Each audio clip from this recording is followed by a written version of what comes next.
Welcome back to Sanctuary Soil and our video series on First Garden Basics. In this session, we are going to talk about step number 7, which is start. And basically is getting the plants that you are going to put in your garden. Now for that, as we mentioned, you have a few options. And the first one that we are going to talk about is going to be to get started plants, because that is, as a first gardener, what I would recommend. Then we're going to talk a little bit about starting some from seed, and basically we're going to do that so that you can start learning what that's like. But before we do that, let me share a little bit about when you should go and get the starts. So I am in zone 7B, and my last frost date is on average April 1st. Now this year it was actually on April the 6th, and the way that you do find this out as a gardener is that you always look, first of all, when is your estimated last frost date, and as you're getting close to that date, you start looking at your 10-day forecast.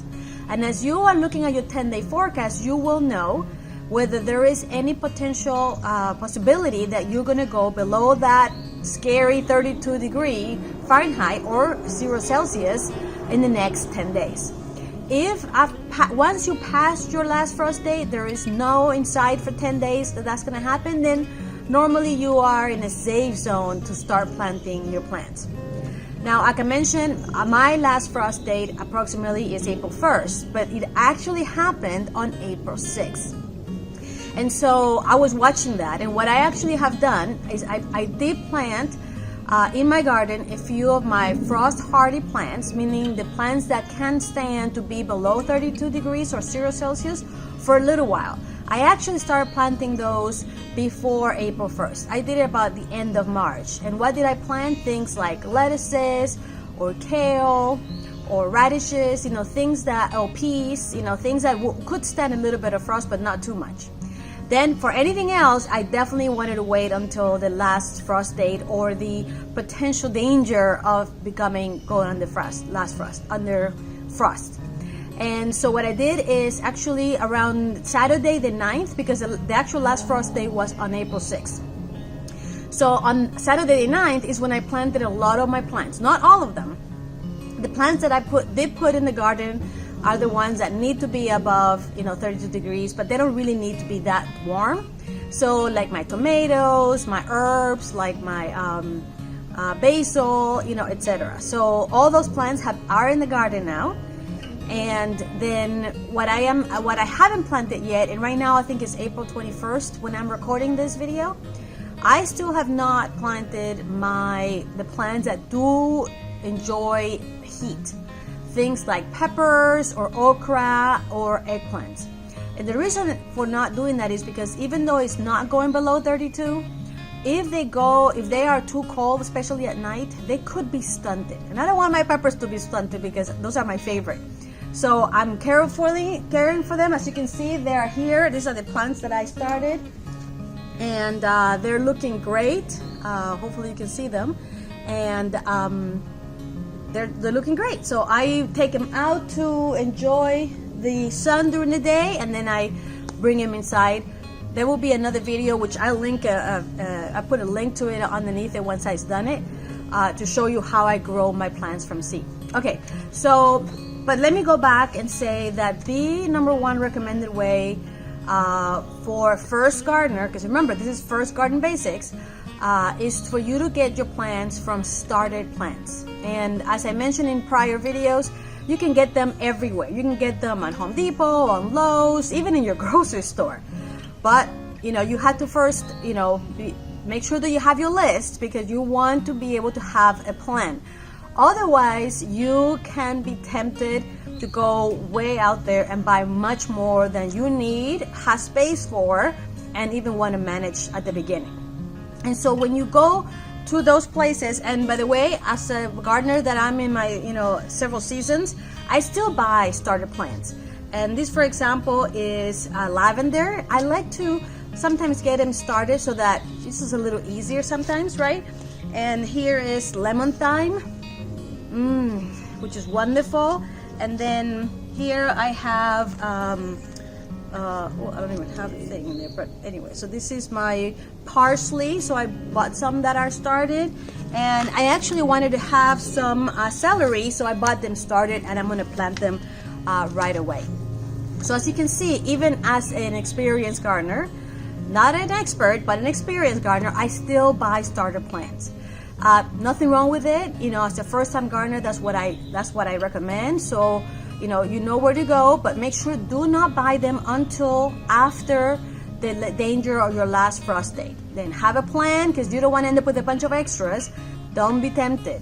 And then even though you buy them started, I recommend that you still do what we call a hardening process, but I'm going to share that with you in the next video. And basically what it is expose them to the sun before you actually plant them, because especially these plants that you buy are on the shade or partial shade, they have not been exposed to direct sun.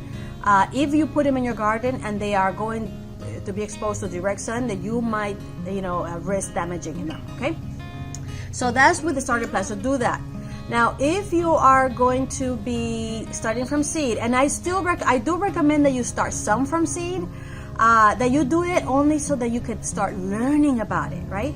And the reason I say that is because I want you to have your first garden to be successful. And the best way to achieve success when you start is by having the starter plants ready to go, because you don't want to add that starting from seed complexity right off the bat. And so start some things from seed if you want. Buy a couple, 2 or 3, envelopes, $2 envelopes of seeds. Start them in cups and easy to find plastic containers in your kitchen, and start seeing what that looks like, and that way you will be able to start learning from that experience.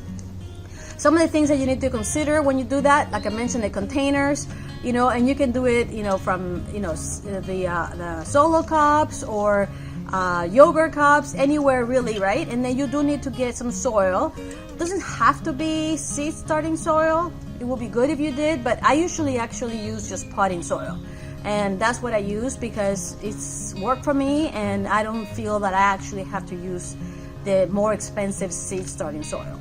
Also, you need to get the seeds, like I mentioned, right? So you get 2 or 3 of those envelopes, and follow the instructions, because you don't want to do that many. Follow the instructions in the envelope where it tells you how deep you should then plant those seeds in the container that you're gonna grow them on. And really the main care that you have to consider at that point is that until they germinate, they need water. So make sure that it is moist, but it's not too wet, and it is consistently moist, so that it can germinate. Once it germinates, they do need light. So because you're going to be starting that after the last frost date, just do it outside. I actually, from now on, any seed starts that I'm going to do, I will do them outside so that they can experience the natural sun and temperature, so I don't have to go through that hardening process that I mentioned earlier. This is what I would consider a great starter garden for first-time gardener. I got all these seeds at 4 packs for $1, and I even have my flowers, and I have a couple of herbs, and as you can see, the basics: carrots, radishes, cabbage, squash, tomatoes, spinach, lettuce, and green beans.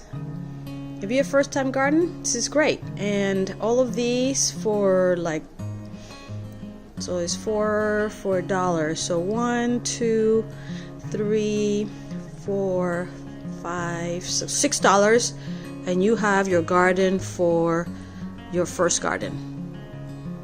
And then the next thing that I would tell you that you try once you start your garden and you're past that frost date, start a few seeds from seed directly in the soil, because that's a different way of doing it, right? So you can start from seed in a cup or a controlled container, or you can start from seeds directly in the soil.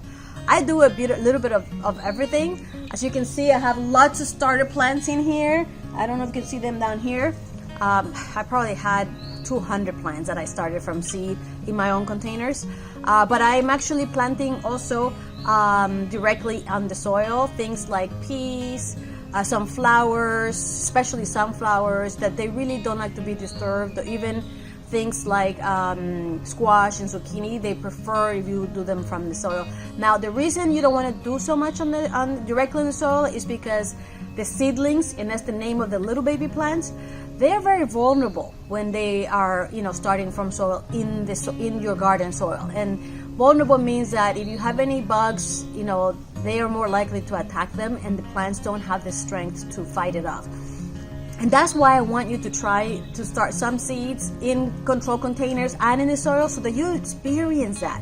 So as the next season comes along, which may be fall or the next spring, that you already have some knowledge or experience of what that's like, and you can then venture into a little bit more, and you can decide which one you prefer.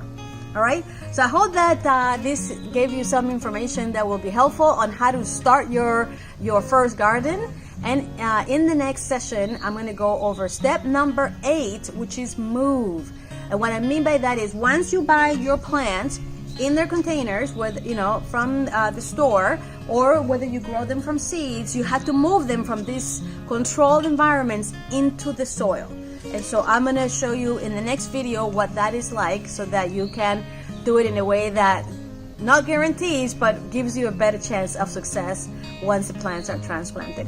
And if you grow them and they're healthy and strong, like you see these ones, the likelihood of them surviving is very, very high. All right? Thank you for being with me in this video, and we'll see you in the next video on First Garden Basics. Bye-bye.